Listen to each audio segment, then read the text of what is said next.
Buongiorno a tutti, signore Vice Sindaco, il nostro Presidente del Consiglio Superiore e il Ministro dell'Educazione greco, autorità, amici, benvenuti. Siamo di nuovo qui, la quarta volta, del nostro State of the Union. Welcome to everybody. The fourth edition of the State of the Union. A very packed day, a very interesting day. The State of the Union, let's say it's challenging. And we will be discussing today some of the responses to these challenges. And now it's my pleasure and my honor to invite the Vice Sindaco of our host city, Florence, to take the podium. Thank you all. Welcome.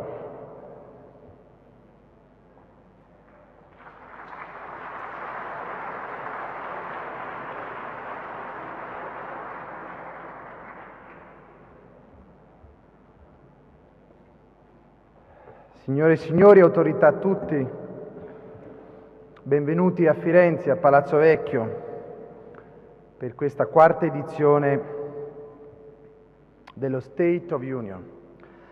Ladies and gentlemen, Your Excellencies, Ambassadors, Mr. President, eminent speakers and the delegates, distinguished guests and friends who have come from all over the world, I bid you a very warm welcome to Palazzo Vecchio to attend this international conference.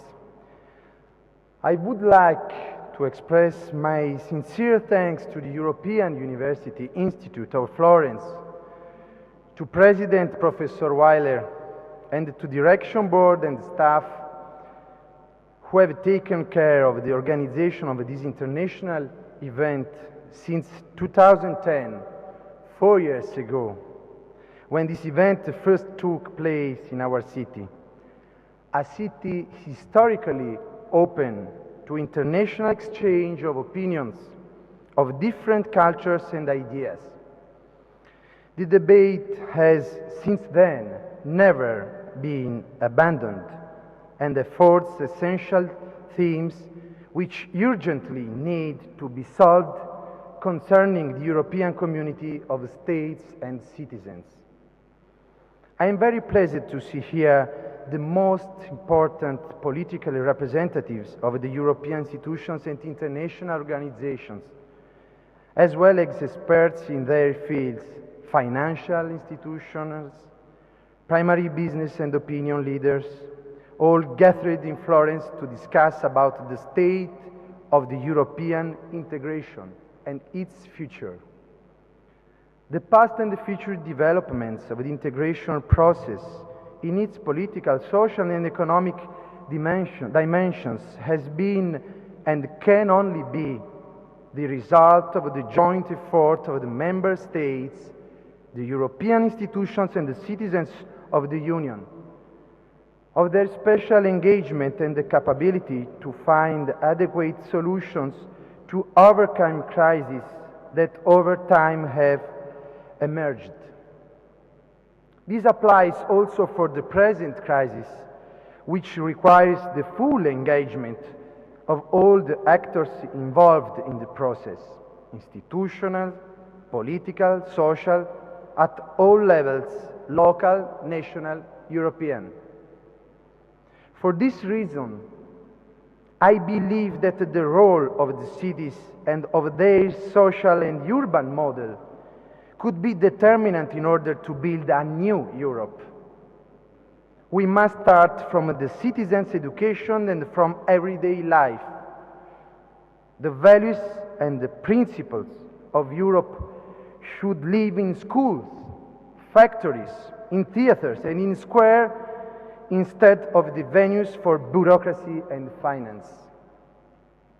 The conference I'm proud to host today in the perfect place to clearly hear the voice of Europe, to learn more about Europe's citizens' experiences and hopes in this specific moment, to come to evaluate various projects and proposals coming from eminent researchers and politicians. Europe should be intended not as a fortress, but as our home, where we live as members of the same family, sharing problems but also sharing incredibly positive achievements that too frequently we take for granted. The achievements of an integration process which is unique in the world. As Europeans, we can speak out a language of unity, of shared goals towards continuous improvements, a language of education and cultural respect, of sustainable development, economical and social rebound, and care for the environment. I am confident that you will contribute with your wide perspectives and experience to stimulate the discussion about issues of common concern for our countries and to find long-term valuable solutions for the economical, political and social problems we are facing both at the European and at the global level. I also wish that our joint efforts can contribute to strengthen a shared feeling of belonging to a common Europe, to the Europe of the nations as our founding fathers thought of after Second World War. I hope all the distinguished participants, institutional and political representatives, will confront each other on these themes today and exchange their ideas and knowledge. There are no ready recipes or magic formulas on most effective initiatives for the development of Europe. But I'm sure that only an open, serious and responsible debate following the questions we are going to raise and an active contribution to the improvement of a communication process towards citizens and various topics can bring us a step forward in finding the right answers on key issues. Once again, I would like to thank you for coming to attend this event with the precious contribution of your experiences, your knowledge and valuable ideas. Finally, I am hoping that during your stay here in Florence, in our city, you can be inspired by the extraordinary beauty of our world cultural heritage and by the history of the city where the modern humanistic philosophy was born. Thank you very much.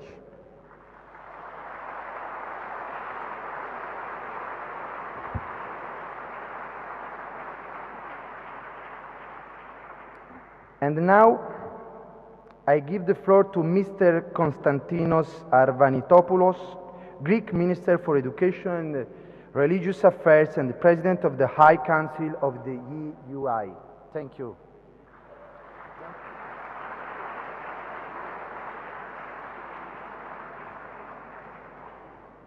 Your Excellencies, distinguished guests, ladies and gentlemen, it is a distinct pleasure and honor to stand here before you at the opening panel of the State of the Union Conference in my capacity as President of the European University Institute High Council, since Greece is presiding of the European Union.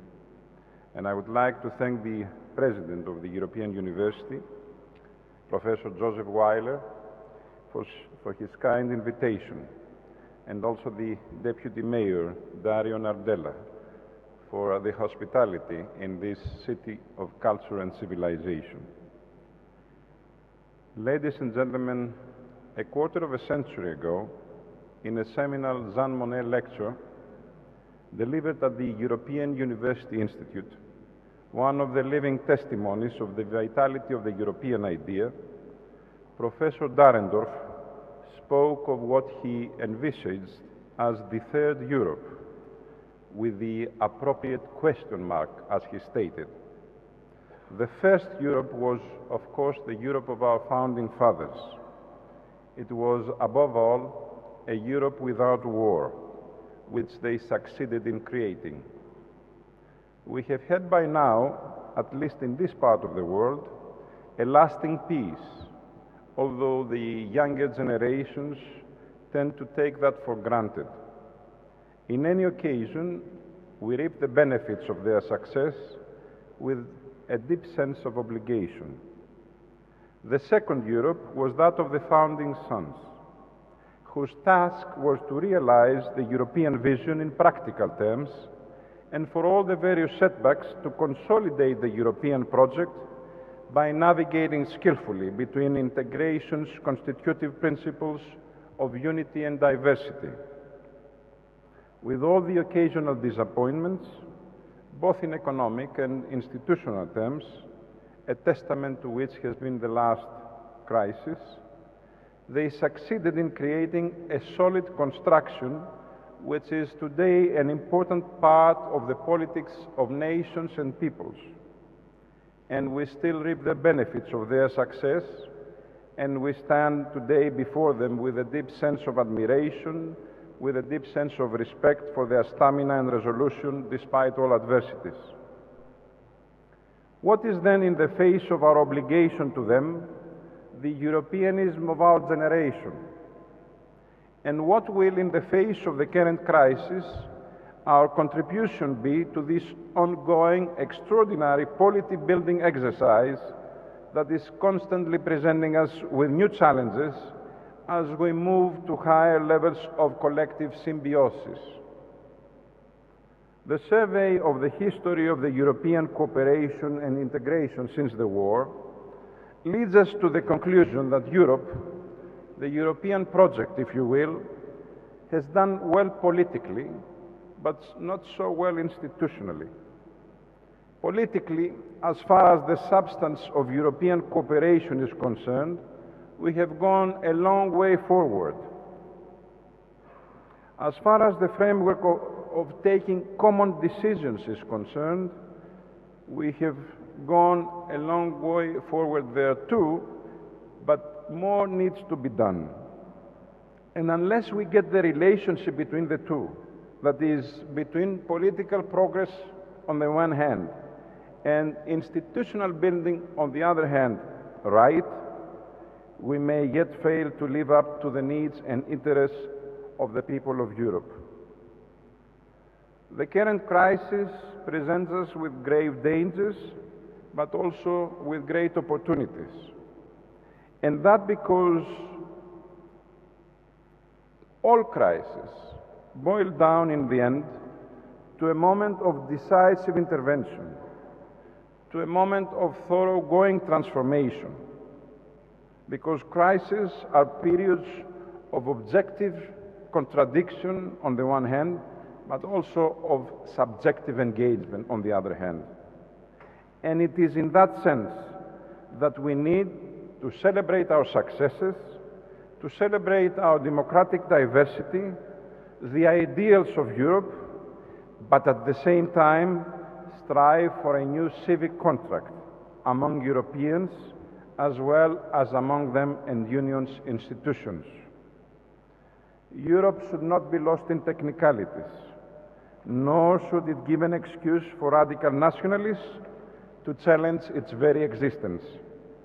For Europe values the diversity embedded in its history, traditions and structures, which enrich us all as a pluralistic community of fellow Europeans, one which becomes a reflection of our common quest, to recall the Greek presidency's motto. The question then today is how to construct the kind of Europe we and the generations to follow deserve to live in and, crucially, to identify with. These are pressing questions and dilemmas to which I am confident that this conference will contribute greatly. Thank you for your attention.